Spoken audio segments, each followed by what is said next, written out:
¿Sabías que hay canciones que, aunque parezcan inofensivas, deshonran a Dios cuando se cantan en su casa? La adoración no es entretenimiento, es un acto sagrado. En Amós 5:23 el Señor declara: aleja de mí el ruido de tus cánticos, no escucharé la melodía de tus arpas. Este versículo revela una verdad inquietante. No toda música que se canta en la iglesia es agradable a Dios. Hoy profundizaremos en las razones espirituales por las que ciertas canciones no solo son inapropiadas, sino que pueden ser ofensivas ante los ojos del Señor. Te mostraremos cómo identificar esas melodías, cuáles son sus mensajes ocultos y por qué debemos alejarlas del altar. Porque cuando se trata de adorar al Creador, no todo vale. ¿Estás listo para entender lo que Dios tiene reservado para ti? Cuando observamos la adoración que hoy llena muchos templos, descubrimos algo inquietante. Muchas de las canciones que se cantan domingo tras domingo tienen un protagonista central, pero ese protagonista no es Cristo. Es el ser humano. Son melodías bellas, armoniosas, cargadas de emoción, sí, pero que han desplazado al rey de la escena para poner en su lugar al adorador. Se canta más sobre lo que yo siento, lo que yo anhelo, lo que yo paso, lo que yo deseo, que sobre la gloria, la majestad, la santidad y la soberanía de Dios. Y esa inversión de enfoque no es un simple error artístico, es una afrenta espiritual. Es exactamente lo que Dios rechaza con palabras duras en Amós 5:23. Aleja de mí el ruido de tus cánticos, no escucharé la melodía de tus arpas. Dios no está buscando emociones humanas adornadas de espiritualidad, está buscando adoración en espíritu y en verdad, como lo declaró Jesús en Juan 4:23, donde dice: pero la hora viene y ahora es cuando los verdaderos adoradores adorarán al Padre en espíritu y en verdad, porque también el Padre tales adoradores busca que le adoren. Lo más alarmante es que muchas de estas canciones no contienen errores doctrinales evidentes, no predican herejías abiertamente, pero cometen una falta más sutil y peligrosa: eliminan a Dios del centro y colocan al creyente en su lugar. El altar se convierte en un espejo y la adoración en una autocelebración. Y así, sin darnos cuenta, el culto se convierte en una experiencia emocional que gira alrededor de nuestras necesidades, nuestros miedos, nuestras batallas, pero no alrededor del Dios santo, justo y glorioso, que merece toda la alabanza. En Isaías 42:8, el Señor declara con claridad: yo soy Jehová, este es mi nombre, y a otro no daré mi gloria, ni mi alabanza hará a esculturas. ¿No es esto lo que ocurre cuando cantamos canciones centradas en el yo? Estamos dándole la gloria que le pertenece a Dios, a nuestras emociones, a nuestras historias personales, a nuestro ego. Uno de los grandes errores de la iglesia contemporánea ha sido permitir que el sentimentalismo secular invada la adoración. Letras que podrían pertenecer a cualquier balada romántica han sido adaptadas como si fueran expresiones legítimas de devoción espiritual.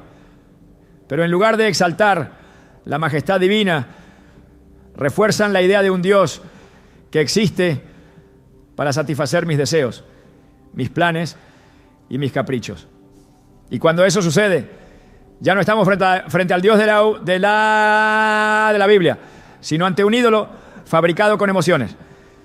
Recordemos lo que dice Romanos 1:25.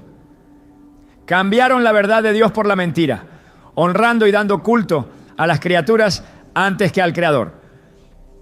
Cuando el yo se convierte en el centro de la adoración, esa adoración pierde todo valor ante los ojos de Dios, por más hermosa que suene. Jesús nunca enseñó a sus discípulos a cantarse a sí mismos, Nunca los animó a meditar en sus propios sentimientos como base de la fe. Al contrario, les pidió que se negaran a sí mismos, tomaran su cruz cada día y lo siguieran. ¿Cómo puede entonces una canción que engrandece el yo ser considerada adoración verdadera? En Mateo 16:24 Jesús dice: si alguno quiere venir en pos de mí, niéguese a sí mismo, tome su cruz y sígame. Negarse a uno mismo es lo opuesto a exaltar el yo. Es apagar las luces del escenario personal para que solo brille la luz de Cristo. Y sin embargo, en muchas congregaciones, las letras de las canciones se han vuelto un culto a la autoafirmación espiritual. Se canta sobre cómo me siento amado, cómo me siento aceptado, cómo yo declaro, cómo yo decreto, cómo yo me levanto. Pero ¿dónde quedó la exaltación del Dios Altísimo, del Cordero inmolado, del Espíritu que santifica? ¿Dónde están las canciones que proclaman: Santo, Santo, Santo es el Señor Dios Todopoderoso? Como en Apocalipsis 4:8. Cuando nos enfocamos más en nuestras emociones que en su verdad, estamos adorando desde la carne, no desde el Espíritu. Y la carne, como lo enseña Pablo en Romanos 8:8, no puede agradar a Dios. Y los que viven según la carne no pueden agradar a Dios. La carne busca consuelo emocional, el Espíritu busca comunión. La carne quiere sentirse bien, el Espíritu quiere ser transformado. La carne canta para aliviarse, el Espíritu canta para rendirse. Por eso, no toda canción que se canta en la iglesia es adoración, aunque se mencione el nombre de Dios. Porque si esa mención está subordinada al yo, es un uso vano de su nombre. Uno de los ejemplos más claros se encuentra en ciertas canciones populares donde frases como yo soy más que vencedor, yo tengo autoridad, yo voy a conquistar, se repiten una y otra vez sin conexión directa con la obra redentora de Cristo, ni con el llamado al quebrantamiento. Aunque estas frases se basen en verdades bíblicas, al ser aisladas de su contexto y utilizadas para alimentar el orgullo espiritual, se convierten en falsificaciones peligrosas del mensaje del Evangelio. Porque sin la cruz no hay victoria. Sin muerte al yo, no hay resurrección en el Espíritu. Y sin humildad, no hay autoridad verdadera. El apóstol Pablo, que ciertamente tenía autoridad espiritual, dijo de sí mismo en 1 Corintios 15:9: porque yo soy el más pequeño de los apóstoles, que no soy digno de ser llamado apóstol, porque perseguía a la iglesia de Dios. Su poder no venía de cantar sobre su fuerza, sino de reconocer su debilidad y depender de la gracia de Dios. Dios se agrada de la alabanza que nace del quebranto, no del orgullo disimulado. El salmista lo entendía perfectamente cuando escribió en el Salmo 51:17: los sacrificios de Dios son el espíritu quebrantado, al corazón contrito y humillado no despreciarás tú, oh Dios.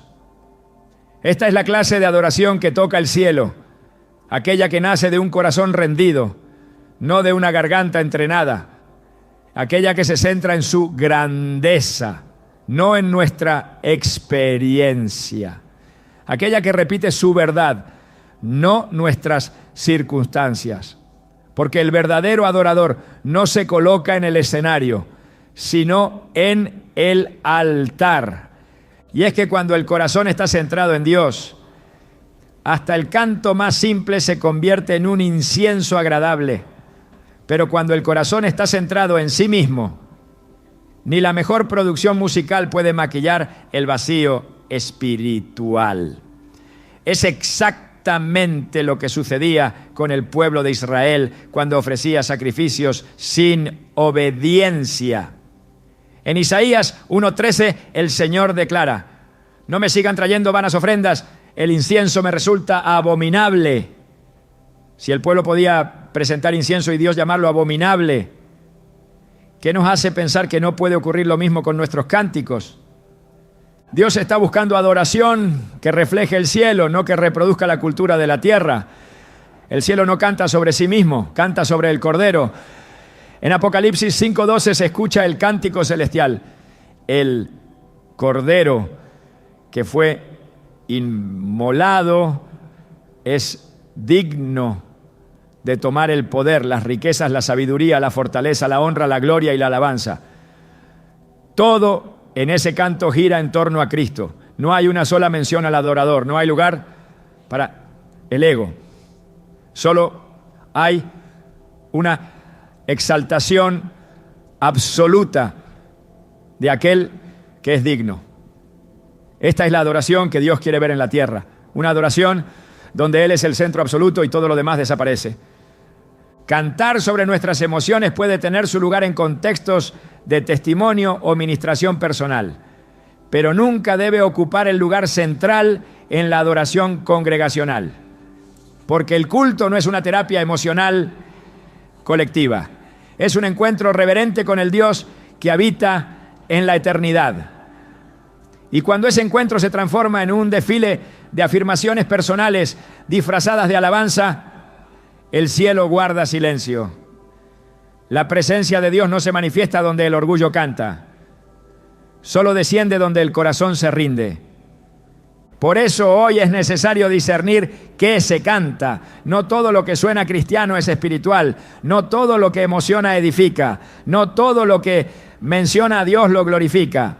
Como pueblo escogido, real sacerdocio y nación santa, debemos recuperar la pureza del altar. Y eso comienza por revisar nuestras letras, examinar nuestras intenciones y restaurar el centro de nuestra adoración, Jesucristo. Porque al final no se trata de lo que yo siento, se trata de quién Él es. No se trata de lo que yo declaro, se trata de lo que Él ya ha hecho. No se trata de lo que yo puedo lograr, se trata de lo que Él merece.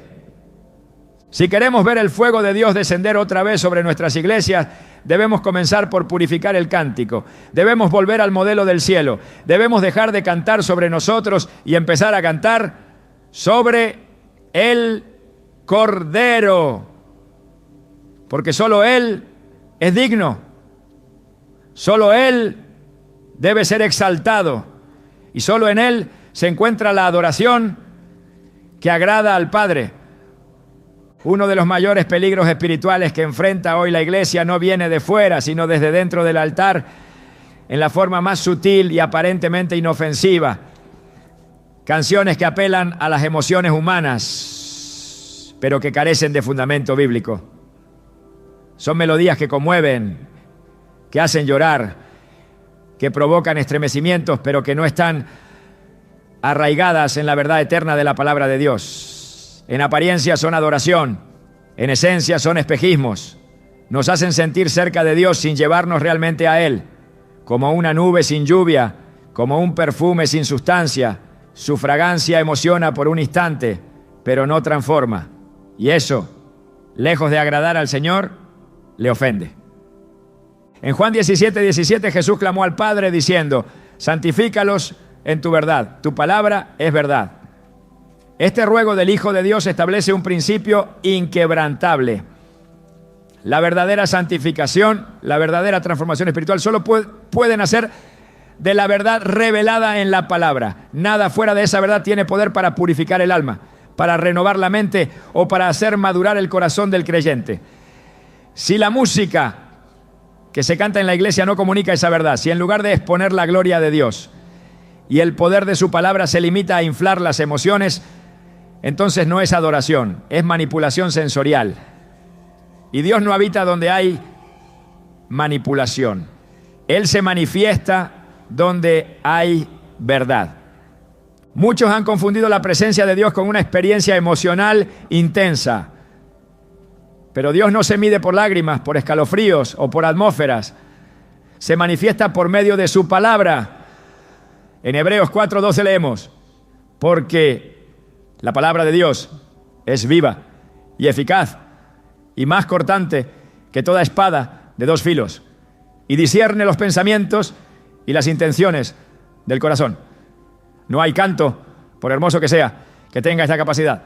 Solo la palabra puede escudriñar lo profundo del ser. Por eso, una melodía que no transmite verdad bíblica no puede santificar, ni puede discernir, ni puede edificar. Solo entretiene, solo calma, solo acaricia los sentidos, pero deja el espíritu dormido. Las Escrituras son claras al advertir que el corazón humano es engañoso. Jeremías 17:9 declara: engañoso es el corazón más que todas las cosas y perverso. ¿Quién lo conocerá? ¿Cómo puede entonces una canción que se limita a validar lo que sentimos sin confrontar lo que somos tener algún valor espiritual? Si la letra musical afirma tus emociones pero no confronta tu pecado, si te hace sentir mejor contigo mismo pero no te acerca más al carácter de Cristo, entonces está alimentando la carne, no el espíritu. No está obrando para Dios, sino para ti. Y eso, según Romanos 8:7, es enemistad con Dios. Por cuanto los designios de la carne son enemistad contra Dios, porque no se sujetan a la ley de Dios, ni tampoco pueden. En tiempos antiguos el pueblo de Israel también cayó en este tipo de adoración superficial. El profeta Ezequiel fue testigo de ello. En Ezequiel 33, 31 a 32, Dios le dice: y vienen a ti como viene el pueblo, y se sientan delante de ti como pueblo mío, y oyen tus palabras, pero no las ponen por obra. Les cantas canciones con hermosa voz y tañes bien, y oyen tus palabras, pero no las ponen por obra. La música era hermosa, la voz era cautivadora, pero no había transformación, no había obediencia, no había verdad abrazada. Esa imagen es idéntica a lo que ocurre hoy cuando una iglesia canta con fervor canciones que emocionan pero no enseñan, que conmueven pero no corrigen, que entretienen pero no confrontan. La música que no presenta el Evangelio, aunque se escuche dentro del templo, es música que el cielo no reconoce. El mensaje de la cruz es la piedra angular de toda adoración aceptable. Primera carta a los Corintios, capítulo 1, versículo 18 lo deja claro.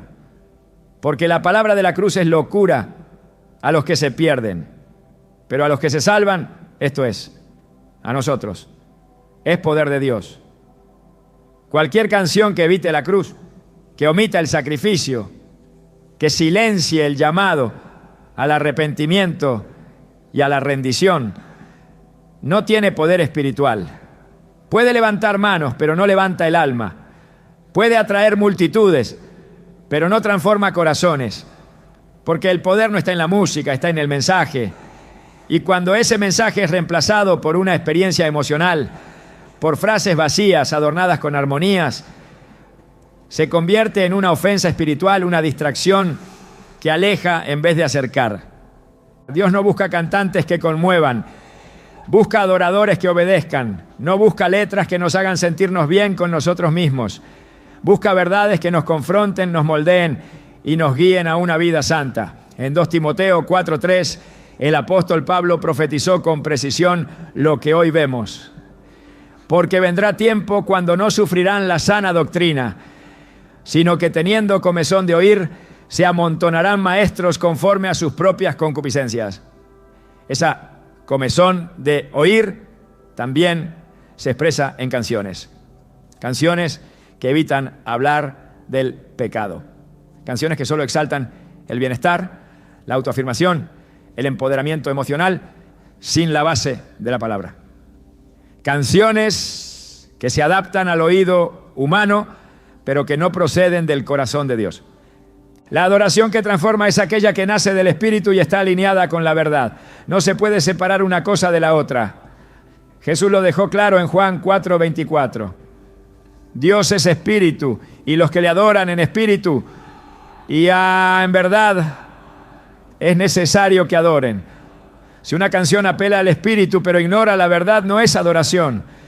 Si proclama la verdad pero se ejecuta en la carne, tampoco lo es. Solo cuando ambas dimensiones se abrazan, cuando el espíritu y la verdad caminan juntos, la música se convierte en un instrumento de transformación, en una ofrenda que asciende al trono de Dios y produce vida. El alma no necesita ser estimulada por una melodía, necesita ser confrontada por la verdad, necesita ser quebrantada por la palabra, necesita ser guiada al arrepentimiento, a la santidad, a la obediencia. Cuando una iglesia canta canciones que no predican la verdad, está educando a su gente a vivir una fe superficial. Está enseñando que lo importante es sentir, no obedecer. Que lo importante es experimentar, no transformarse. Pero la fe sin obediencia es muerte. Y la música sin verdad es solo ruido. En la carta a los Colosenses, Pablo instruye sobre cómo debe expresarse la adoración en la iglesia. La palabra de Cristo more en abundancia en vosotros, enseñándoos y exhortándoos unos a otros en toda sabiduría, cantando con gracia en vuestros corazones al Señor, con salmos e himnos y cánticos espirituales. Colosenses 3:16. Observa el orden. Primero, la palabra de Cristo debe morar en abundancia. Luego viene el canto. Primero, la enseñanza y la exhortación. Luego los himnos. Si invertimos ese orden, si cantamos sin primero ser llenos de la palabra, estamos vacíos. Y Dios no bendice el vacío. Dios llena lo que primero se rinde a su verdad. Cuando una canción reemplaza el mensaje de la Biblia por eslóganes emocionales, está construyendo sobre arena. Jesús advirtió en Mateo 7:26-27 sobre aquellos que oyen sus palabras pero no las ponen en práctica, comparándolos con el hombre insensato que edificó su casa sobre la arena.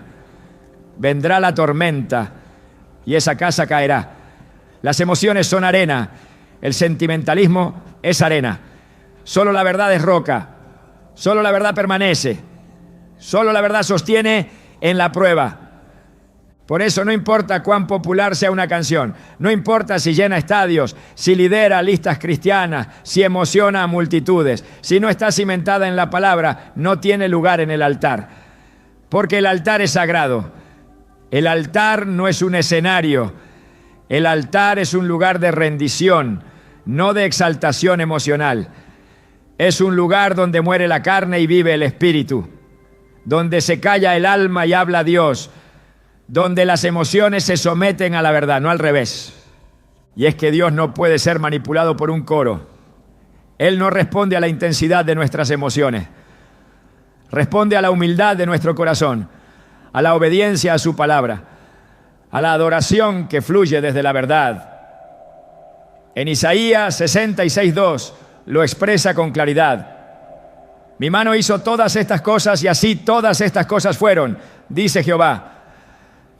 Pero miraré a aquel que es pobre y humilde de espíritu y que tiembla a mi palabra. El que tiembla ante su palabra es el que canta desde la verdad, el que exalta a Dios más que sus propias emociones, el que canta no para sentirse bien, sino para rendirse por completo.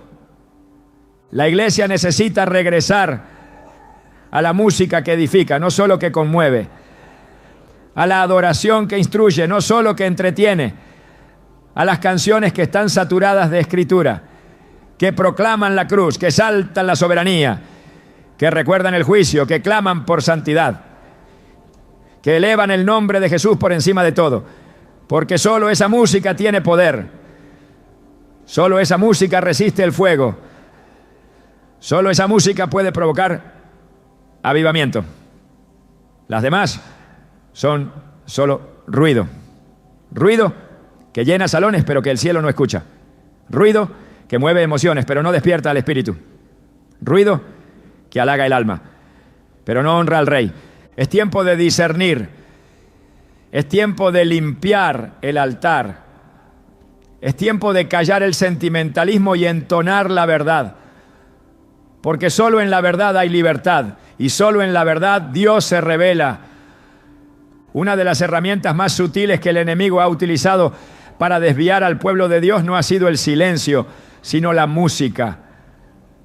No ha sido la ausencia de himnos, sino la presencia de canciones que, disfrazadas de espiritualidad, introducen errores doctrinales capaces de confundir incluso a los creyentes sinceros. El canto ha sido desde los tiempos más antiguos un medio poderoso para enseñar, afirmar y consolidar la fe. Por eso, cuando el contenido de esas composiciones se desvía de la verdad revelada en las Escrituras, el daño no solo es emocional, es eterno. En Gálatas 1, 6-8, el apóstol Pablo lanza una advertencia severa. Estoy maravillado de que tan pronto os hayáis alejado del que os llamó por la gracia de Cristo para seguir un evangelio diferente. No que haya otro, sino que hay algunos que os perturban y quieren pervertir el evangelio de Cristo. Pero si aún nosotros o un ángel del cielo os anunciara otro evangelio diferente del que os hemos anunciado, sea anatema. Este versículo no deja espacio para ambigüedades. El mensaje de Dios no puede ser modificado, ni suavizado, ni adaptado al gusto de una audiencia. El evangelio no necesita maquillaje, necesita fidelidad. Sin embargo, muchas de las canciones que hoy se entonan en los altares de las iglesias están repletas de frases que, aunque poéticas, contradicen las doctrinas centrales del cristianismo. Ideas como que todos somos hijos de Dios sin necesidad de arrepentimiento, o que declarar bendiciones automáticamente activa la voluntad divina, se han popularizado en letras que parecen profundas, pero que en realidad tuercen el mensaje de la cruz. En Juan 1:12 se establece claramente que a todos los que le recibieron, a los que creen en su nombre, les dio potestad de ser hechos hijos de Dios.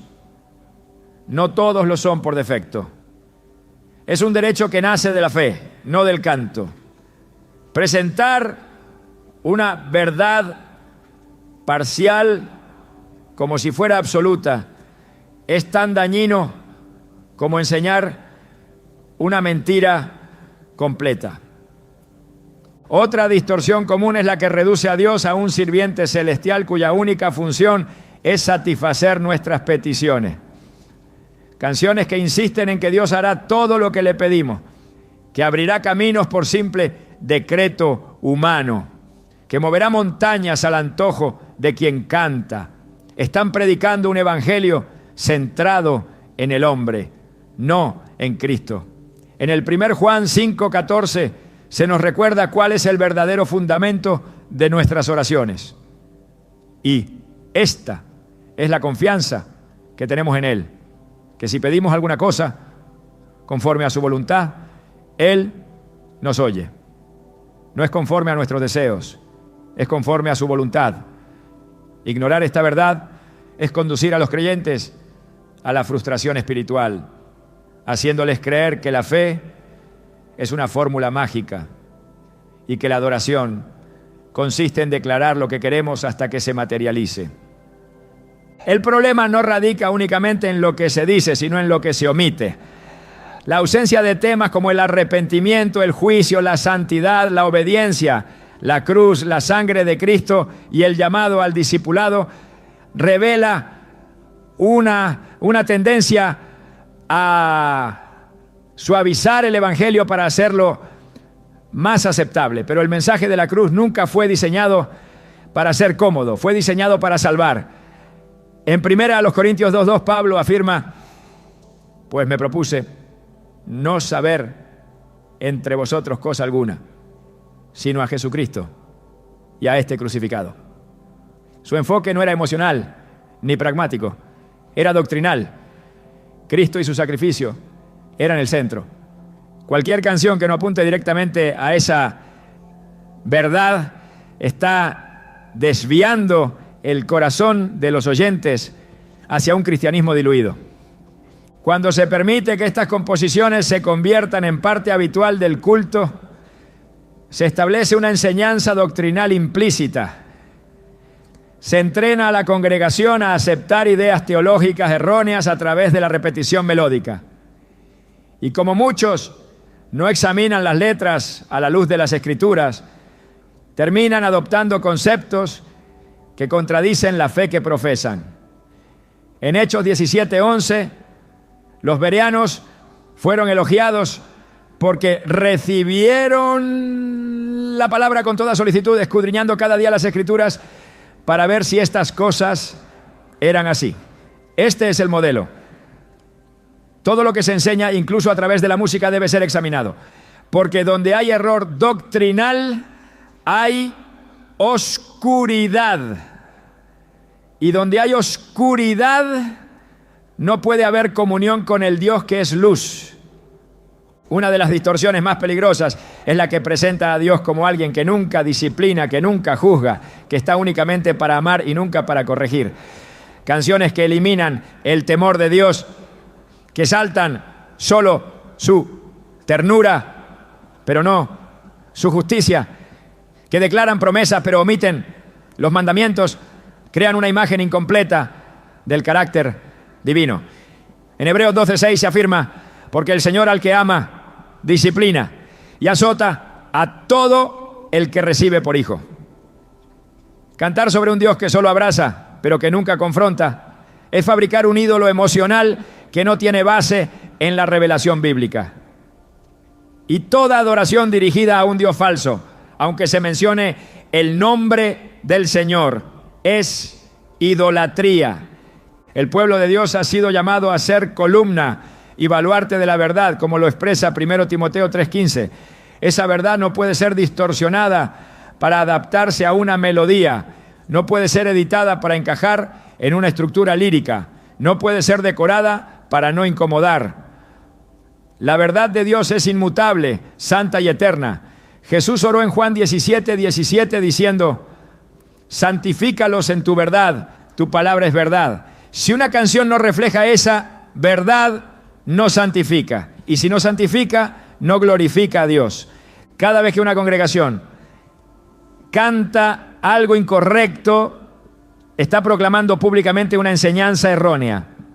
Está haciendo doctrina con música. Y eso tiene consecuencias. En Tito 1:9 se exhorta a los líderes a ser retenedores de la palabra fiel, tal como ha sido enseñada, para que también puedan exhortar con sana enseñanza y convencer a los que contradicen. Esto incluye todo lo que se enseña desde el púlpito, pero también lo que se canta desde el altar. Porque la música en la iglesia no es entretenimiento, es instrucción, no es decoración, es doctrina. Y no toda doctrina viene de Dios. En muchas ocasiones los errores doctrinales que se infiltran en la música son el resultado de una falta de discernimiento espiritual, de una sed de novedad, de un deseo de relevancia cultural. Pero el Evangelio no necesita ser reinventado, necesita ser obedecido. Judas 1:3 nos llama a contender ardientemente por la fe que ha sido una vez dada a los santos. Esa fe no cambia. Y su expresión musical tampoco debe hacerlo. Las canciones deben reflejar fielmente lo que creemos. Porque lo que se canta, se cree. Y lo que se cree, se vive. Los tiempos que vivimos exigen una iglesia que cante con verdad, que adore con discernimiento, que exalte a Dios con precisión teológica. Porque una melodía equivocada puede parecer inofensiva, pero su impacto espiritual es profundo. Puede desviar, puede enfriar, puede adormecer. El enemigo no necesita silenciar la iglesia para debilitarla. Solo necesita hacerla cantar lo equivocado.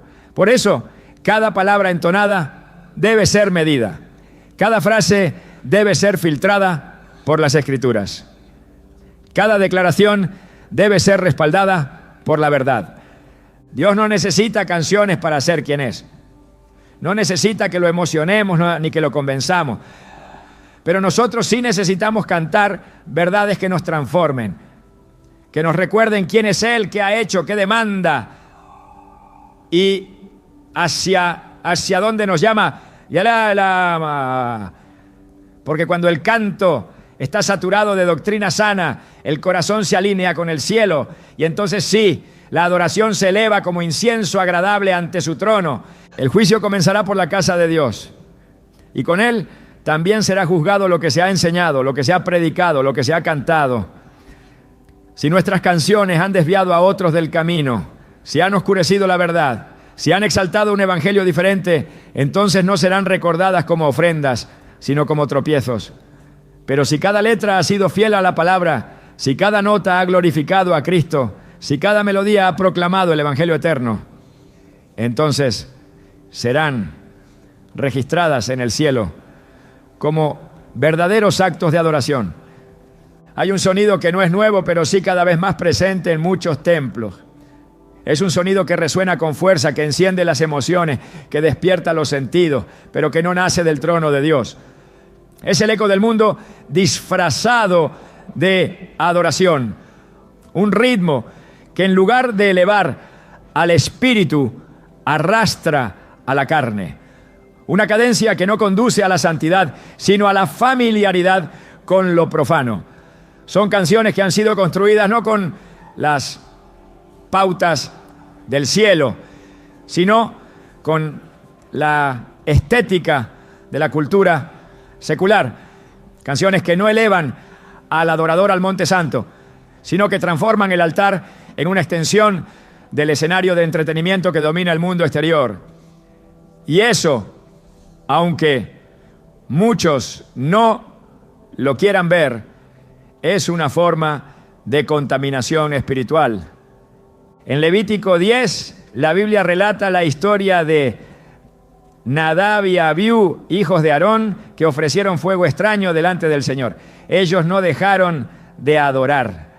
Lo hicieron, pero con una mezcla ajena al diseño divino, y la consecuencia fue inmediata. Fuego descendió del cielo y los consumió. Lo que parecía adoración fue considerado rebelión. Lo que pretendía ser un acto sagrado fue juzgado como desobediencia. Porque el Dios que se manifiesta en santidad no tolera la mezcla. No acepta que lo profano se introduzca en lo santo. No bendice lo que no ha ordenado. El altar no es lugar para experimentar con fórmulas humanas. Es un sitio exclusivo para lo que ha sido santificado por la palabra. Por eso, cuando se lleva al altar un ritmo que ha sido formado para estimular los sentidos, para encender pasiones, para entretener, en lugar de consagrar, se está introduciendo fuego extraño. Y aunque no descienda un fuego visible, como en el caso de Nadab y Abiú, lo cierto es que esa mezcla cierra los cielos, impide la gloria, enmudecerá la presencia. Porque Dios no se manifiesta en atmósferas fabricadas por el hombre, sino en la obediencia radical a su diseño. En el 1 Juan 2:15 a 16 se nos advierte: no améis al mundo ni las cosas que están en el mundo. Si alguno ama al mundo, el amor del Padre no está en él. Porque todo lo que hay en el mundo, los deseos de la carne, los deseos de los ojos y la vanagloria de la vida, no proviene del Padre, sino del mundo. Cuando la iglesia adopta el sonido del mundo para cautivar a los oyentes, está intercambiando su identidad espiritual por una aceptación cultural. Está negociando su santidad por popularidad. Y esa transacción no es ligera, es peligrosa, porque borra la línea entre lo consagrado y lo común. Dios siempre ha trazado una distinción clara entre lo santo y lo profano. En Ezequiel 22:26 se revela el reproche divino a los sacerdotes que no distinguen entre lo santo y lo profano, ni enseñan a discernir entre lo limpio y lo no limpio. Ese no es solo un descuido, es una traición al encargo sacerdotal. Hoy ese mismo error se reproduce cuando se permite que las melodías nacidas para alimentar la vanidad del mundo se usen para invocar el nombre del Señor. Porque aunque la letra pueda mencionar a Dios, Si el ritmo está arraigado en una cultura que promueve la lujuria, el desenfreno o la exaltación humana, ese canto no es digno del altar. Es una ofensa al trono. No se trata de géneros musicales como etiquetas externas. Se trata de la naturaleza espiritual que cada ritmo lleva consigo. En la Biblia los sonidos eran usados con propósito profético. Los instrumentos no eran decorativos, sino portadores de mensaje. En el libro de Números, por ejemplo, las trompetas eran usadas para convocar al pueblo, para anunciar guerra o para marcar momentos sagrados. Cada sonido tenía un propósito, una unción, una dirección divina. No era una cuestión de gusto o estilo, sino de obediencia y diseño. Cuando esa comprensión se pierde, la adoración se vuelve una experiencia humana que ya no porta la gloria de Dios, sino el deseo de agradar al oído del hombre. En Amós 5:23 el Señor expresa con dureza: quita de mí la multitud de tus cantares, pues no escucharé las salmodias de tus instrumentos. Lo que se está cantando puede ser hermoso, puede ser musicalmente impecable, pero si no está saturado de reverencia, si no ha sido separado del mundo para Dios, entonces el cielo lo desecha. No es ruido celestial, es ruido vacío. No es adoración, es distracción. Muchos argumentan que el ritmo no tiene moral, que todo depende del corazón. Pero esa afirmación ignora que en las Escrituras el corazón engañoso necesita dirección, no libertad sin filtro. Jeremías 17:9 dice que engañoso es el corazón más que todas las cosas y perverso. La música no puede ser medida solo por lo que sentimos al oírla, sino por lo que produce espiritualmente en el pueblo. Si genera desenfreno, si promueve conductas carnales, si activa emociones desordenadas, entonces no ha sido inspirada por el Espíritu Santo, porque el fruto del Espíritu incluye dominio propio, paz, reverencia, no agitación descontrolada, ni exaltación sensorial, sin verdad. En el libro de Éxodo, cuando Moisés descendió del monte y escuchó el alboroto del pueblo adorando al becerro de oro, no reconoció cantos de adoración. Escuchó gritos que no tenían dirección espiritual. Éxodo 32, 17 a 18 relata que Josué dijo: hay grito de guerra en el campamento. Pero Moisés respondió: no es voz de vencedores, no es voz ni voz de vencidos, voz de cantar oigo yo. No era guerra ni victoria, era confusión disfrazada de adoración. Y Dios no se manifestó allí, se apartó, porque el sonido del pueblo no portaba su sello. Lo mismo ocurre cuando la música de la iglesia comienza a imitar las estructuras del mundo. Se pierde la claridad espiritual, se disuelve la diferencia, se oculta el mensaje. En vez de provocar temor reverente, se produce euforia vacía. En vez de llevar al quebrantamiento, se alimenta el ego. Y en vez de abrir los cielos, se activan emociones que no edifican ni transforman. La música no es neutral. Lleva contenido espiritual, aun cuando las letras no lo expresen directamente. Por eso debe ser discernida con el mismo cuidado con que se examinan las doctrinas. El apóstol Pablo exhortó en Romanos 12:2 a no conformarse a este siglo, sino a transformarse por medio de la renovación de vuestro entendimiento, para que comprobéis cuál sea la buena voluntad de Dios, agradable y perfecta. Esa transformación no puede ser solo conceptual. Debe abarcar todas las expresiones del culto. Incluye lo que se predica, pero también lo que se canta. Incluye lo que se enseña, pero también cómo se adora. Cuando la iglesia acepta el sonido del mundo como vehículo para acercarse a Dios, está renunciando a la transformación por renovación. Está conformándose al patrón del siglo. La adoración verdadera exige separación, exige santidad, exige discernimiento. No es un arte libre, es un acto sacerdotal y como tal debe seguir las instrucciones del Santísimo. En 1 Crónicas 25 se detalla cómo David organizó a los cantores en turnos específicos, con funciones asignadas, con profecía, con sujeción. No había improvisación, no había confusión. Todo era dirigido por el Espíritu, para la gloria del Señor.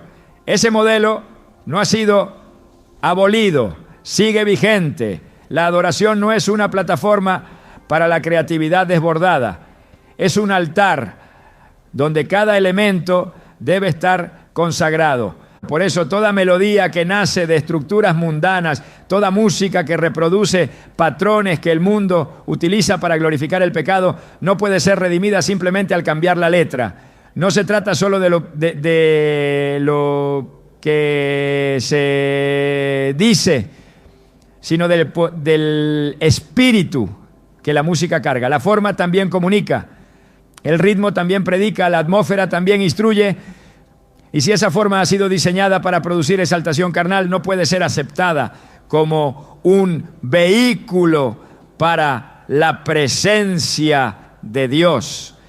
El pueblo de Dios ha sido llamado a ser diferente, a sonar diferente, a moverse bajo un ritmo distinto, a cantar desde la eternidad, no desde la moda. Porque los cantos del cielo no cambian con las estaciones, no se adaptan a la cultura, son perpetuos, son puros, son santos. Apocalipsis 14:3 describe cómo los redimidos cantan un cántico nuevo que nadie puede aprender excepto los que han sido comprados de entre los hombres. Ese cántico no nace de la tierra, nace del cielo. Y solo los que han sido separados para Dios pueden entonarlo. No se puede entonar ese cántico mientras se mantiene el oído acostumbrado a los sonidos del mundo. No se puede ser adorador celestial con una mentalidad secular. No se puede invocar al Dios Santo con melodías que fueron creadas en entornos de impureza. Hay un llamado a separar el altar, a limpiar el sonido, a purificar la adoración, porque no es cuestión de gustos, es cuestión de gloria. Y Dios no compartirá su gloria con nada que provenga de la mezcla. La iglesia necesita despertar, necesita afinar su oído a los sonidos del Espíritu, necesita rechazar toda influencia musical que no provenga de una fuente santificada. Porque el sonido que agrada a Dios no es el más elaborado, ni el más moderno, ni el más atractivo. Es el que está alineado con su carácter, con su palabra y con su santidad. Hay una línea que jamás debió cruzarse en el altar, pero fue cruzada cuando la reverencia fue reemplazada por el espectáculo. Cuando la solemnidad del culto fue sustituida por luces, efectos, gritos, escenografía, humo y presentaciones que imitan lo que el mundo ofrece. La música dejó de ser un sacrificio santo para convertirse en una producción vistosa. Y en medio de esa transformación, lo que se perdió fue la presencia, porque la presencia de Dios no habita donde se busca entretener al hombre, sino donde se rinde el corazón ante el Señor. En Hebreos 12:28 se nos recuerda: así que, recibiendo nosotros un reino inconmovible, tengamos gratitud, y mediante ella sirvamos a Dios agradándole con temor y reverencia. El lenguaje es claro. Servir a Dios implica temor, implica reverencia, implica una conciencia profunda de su santidad. Pero cuando la música se vuelve un espectáculo, el temor desaparece. El corazón ya no tiembla, el alma ya no se postra. Solo hay emoción, euforia y distracción. No todo lo que provoca aplausos conmueve al cielo. No todo lo que emociona edifica. No todo lo que impresiona espiritualmente transforma. Hay producciones musicales que logran levantar multitudes en éxtasis, pero no producen quebrantamiento. Y donde no hay quebrantamiento, no hay transformación. El Salmo 51:17 declara que los sacrificios de Dios son el espíritu quebrantado, al corazón contrito y humillado no despreciarás tú, oh Dios. Esa es la clase de expresión que el cielo no ignora, pero el entretenimiento espiritual produce el efecto contrario. Alimenta la superficialidad, acostumbra al pueblo a depender del estímulo externo y desvía la atención del trono hacia la tarima. El altar no fue creado para impresionar a los hombres, sino para rendir ofrendas a Dios. Pero cuando los cánticos se escogen según lo atractivo de la melodía, lo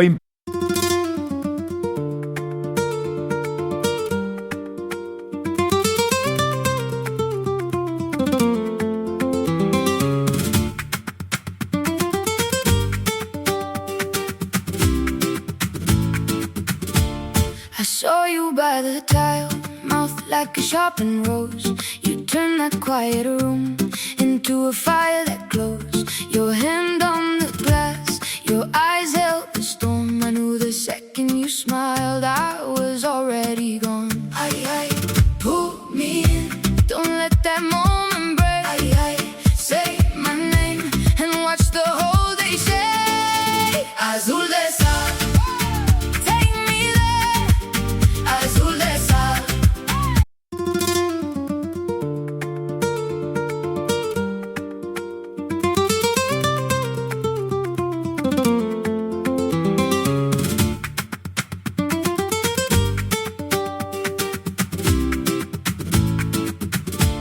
I saw you by the tile, mouth like a sharpened rose. You turned that quiet room into a fire that glows. Your hand on the glass, your eyes held the storm. I knew the second you smiled, I was already gone. Ay, pull me in, don't let that moment break. Ay, say my name and watch the whole day shake. Azul de sal.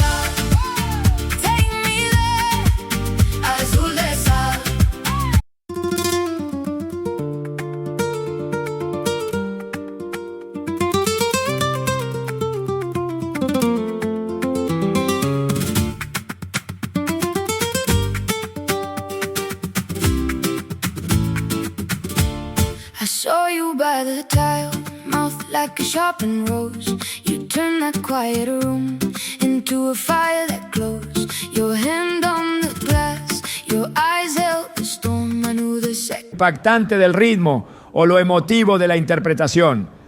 Entonces ya no se está cantando para el Señor, sino para satisfacer una expectativa humana.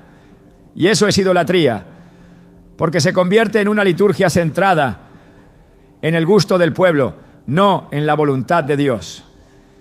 En Isaías 29:13, el Señor expresa: este pueblo se acerca a mí, con su boca y con sus labios me honra, pero su corazón está lejos de mí, y su temor de mí no es más que un mandamiento de hombres que les ha sido enseñado.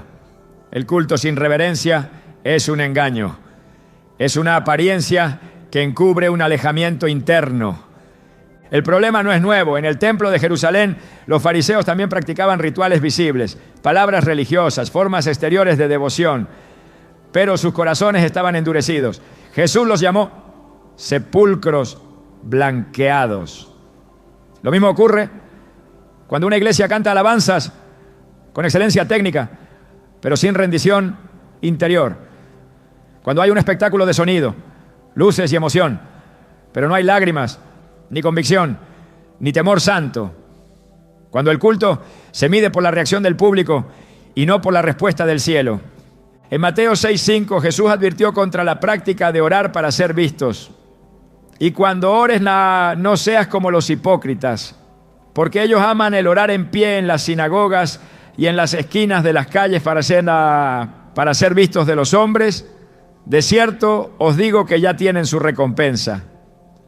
Ese mismo principio aplica a la adoración. Si el motivo es ser visto, si el objetivo es producir una experiencia que agrade al público, entonces la recompensa será únicamente terrenal. Pero el cielo permanecerá cerrado. Dios no comparte su gloria con nadie. Isaías 42:8 afirma: yo soy Jehová, este es mi nombre, y a otro no daré mi gloria, ni mi alabanza a esculturas. El entretenimiento busca aprobación, la adoración busca obediencia. Son dos caminos opuestos. Uno se alimenta del aplauso, el otro vive del quebranto. Uno busca llenar un auditorio, el otro busca llenar el cielo de honra. Uno quiere impactar al hombre, el otro anhela tocar el corazón de Dios. No pueden coexistir en el mismo altar, porque donde hay espectáculo, la presencia se retira. Donde hay gloria humana, la nube no desciende.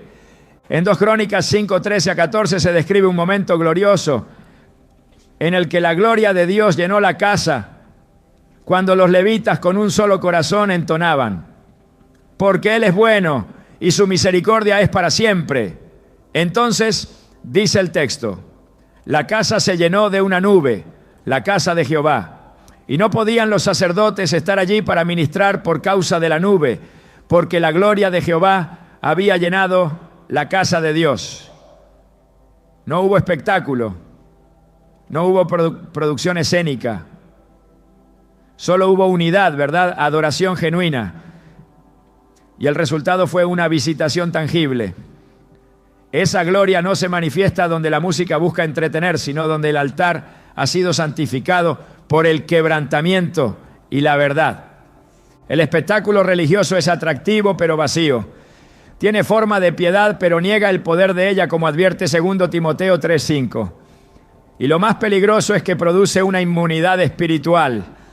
Acostumbra a los creyentes a vivir del estímulo, no del espíritu, a buscar sensaciones, no convicción, a buscar una atmósfera, no una transformación. El resultado es una generación que sabe cantar pero no sabe obedecer, que sabe emocionar pero no sabe rendirse.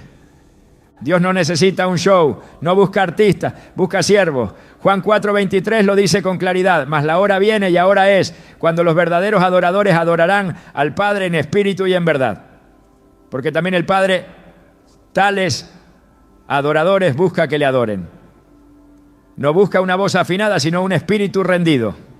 No busca una producción atractiva, sino una verdad encarnada. No busca emoción, busca entrega. No busca efectos especiales, busca corazones abiertos. Por eso es urgente regresar a una adoración centrada en la santidad, donde el altar no sea un escenario, sino un monte sagrado, donde el canto no sea una presentación, sino una rendición, donde el enfoque no esté en la ejecución, sino en la pureza, donde el objetivo no sea agradar al público, sino glorificar al Rey, porque cuando Dios es el centro, el pueblo es edificado. Pero cuando el pueblo es el centro, Dios se aparta.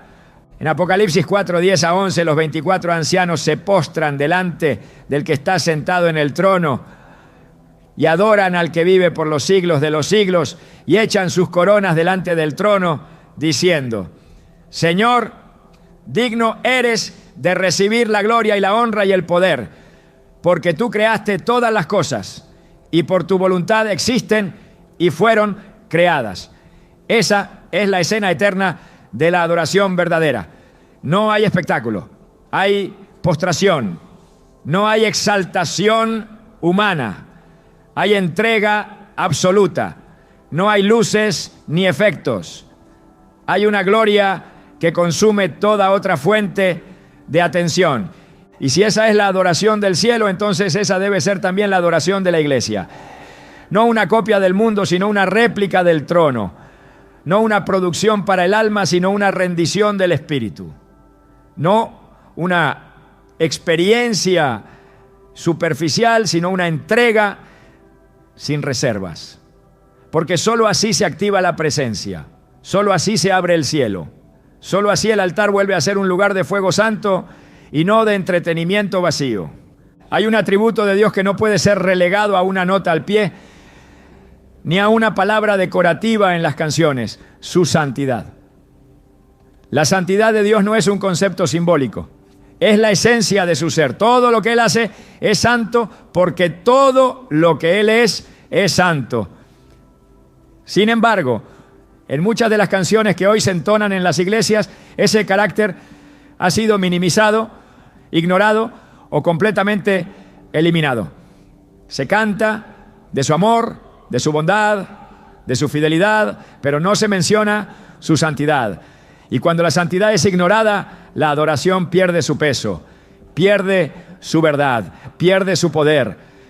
Isaías 6:3 presenta una escena en la que los serafines claman continuamente delante del trono de Dios. Santo, santo, santo, Jehová de los ejércitos, toda la tierra está llena de su gloria. No repiten que Él es amoroso, aunque lo es. No proclaman que es justo, aunque lo es. Exaltan su santidad, porque todo lo demás fluye de ahí. La santidad no es solo una característica divina, es el filtro a través del cual todo lo que procede de Dios debe ser entendido. Y por eso, toda adoración verdadera debe estar impregnada de esa conciencia. Cuando se canta sin una revelación de la santidad de Dios, se corre el riesgo de acercarse al altar con ligereza, de convertir lo sagrado en algo común, de banalizar lo eterno, de tomar el nombre de Dios y colocarlo sobre melodías que no han sido purificadas por la reverencia. El Salmo 96, 9, instruye: adorad a Jehová en la hermosura de la santidad, temed delante de Él toda la tierra. La adoración no puede separarse de la santidad, no puede desligarse del temor reverente, no puede fluir desde un corazón que no ha sido tocado por la pureza del fuego divino. En Levítico 11:44, Dios da una orden directa a su pueblo: sed santos porque yo soy santo. Ese llamado no ha sido anulado, sigue vigente y no es opcional, es una exigencia del pacto. Cuando las canciones de la iglesia dejan de reflejar esa exigencia, lo que se canta no forma, no corrige, no santifica, solo entretiene, solo suaviza, solo acaricia los oídos. Pero Dios no busca canciones suaves, busca cánticos santos, palabras que eleven, que separen, que marquen una diferencia clara entre lo profano y lo consagrado. La iglesia no puede adorar al Dios santo con lenguaje trivial, no puede acercarse al trono con ligereza emocional, no puede envolver la santidad en frases románticas que reducen a Dios a una figura complaciente. En Hebreos 12, 14, se nos exhorta: seguid la paz con todos y la santidad, sin la cual nadie verá al Señor. Eso incluye lo que se canta, porque una canción que ignora la santidad aleja en lugar de acercar, confunde en lugar de edificar, presenta un evangelio incompleto que no transforma. El templo no es un lugar para el entretenimiento ni para la complacencia emocional. Es un espacio reservado para la gloria. Un recinto donde cada palabra entonada debe tener el sello del cielo. Si la letra no provoca temor reverente, si no despierta conciencia de pureza, si no exalta al Dios separado del pecado, entonces no pertenece al altar. El Salmo 29, 2 declara: dad a Jehová la gloria debida a su nombre, adorad a Jehová en la hermosura de la santidad. Esa gloria no puede ser compartida con expresiones humanas que omiten lo más esencial de su carácter. Cuando las canciones omiten la santidad, también omiten el arrepentimiento. Y sin arrepentimiento no hay redención, porque solo el reconocimiento de nuestra impureza frente a su santidad nos lleva a clamar por misericordia. Isaías, al ver la gloria del Señor, exclamó: ¡ay de mí que soy muerto! Isaías 6:5. Ese es el resultado natural de contemplar a un Dios santo: quebrantamiento, reconocimiento de pecado, deseo de purificación. Esa reacción no puede ser provocada por canciones que solo hablan de bienestar. Solo brota de un canto que nace del temor reverente y que proclama la grandeza inalcanzable de Dios. Toda adoración que ignora la santidad de Dios produce una imagen distorsionada de quién es Él. Y una imagen distorsionada lleva a una relación superficial, a una comunión sin transformación, a una fe sin cruz. El Dios que habita entre querubines no se deja impresionar por melodías hermosas. Se manifiesta donde hay pureza, donde hay obediencia, donde hay respeto a su gloria. En el 1 Pedro 1, 15 a 16, se repite el mandato. Sed también vosotros santos en toda vuestra manera de vivir, porque escrito está, sed santos, porque yo soy santo. Este llamado no es para algunos, es para todos. Y eso incluye a los que componen, a los que cantan y a los que dirigen la alabanza. Dios no puede ser adorado con palabras que no reconocen su naturaleza. No puede ser exaltado por labios que ignoran lo que Él exige. No puede ser honrado por melodías que rehúyen su fuego consumidor. Hebreos 12, 29 lo afirma con fuerza. Porque nuestro Dios es fuego consumidor. Ese fuego purifica, ese fuego santifica, ese fuego no tolera mezcla. Por eso el altar musical debe estar rodeado de esa misma conciencia. Cada letra debe ser examinada, cada palabra probada, cada melodía sometida a su luz. No hay adoración verdadera sin santidad. No hay canción aceptable si no nace de un corazón apartado para Dios. No hay cántico celestial que ignore quién es Él. Porque en el cielo, donde todo es perfecto, lo único que se repite sin cesar es santo, santo, santo. Esa es la adoración que Dios recibe. Esa es la adoración que la iglesia debe reflejar. Lo que se canta en la iglesia moldea lo que se cree y lo que se cree determina cómo se vive. El altar musical no es un detalle menor en el culto, es una puerta espiritual. Cada canción que se entona tiene poder para abrir el cielo o para ensordecer la conciencia. Dios no busca melodías agradables, busca ofrendas puras. No se impresiona por la ejecución vocal, sino por la fidelidad del corazón. Y ese corazón solo puede expresarse con verdad, reverencia y obediencia. La música no es un accesorio en la adoración, es un vehículo que lleva un mensaje. Y si ese mensaje contradice la palabra, entonces lo que se está levantando no es adoración, sino confusión. Por eso, quien compone, quien canta y quien dirige tiene una responsabilidad espiritual que no puede tomar a la ligera. Porque lo que el pueblo canta hoy será lo que vivirá mañana. Dios sigue buscando adoradores, no artistas. Sigue esperando cánticos que no solo eleven emociones, sino que establezcan su reino. Que no solo llenen auditorios, sino que provoquen temor reverente. Que no solo emocionen por minutos, sino que marquen eternidades. Porque en el día del juicio no será evaluada la popularidad de una canción, sino su verdad. Hoy el llamado es claro, que se levanten cánticos santos, que el altar se limpie y que cada nota entonada lleve el sello de la gloria de Dios, porque Él aún escucha y Él aún responde a quienes le adoran en espíritu y en verdad.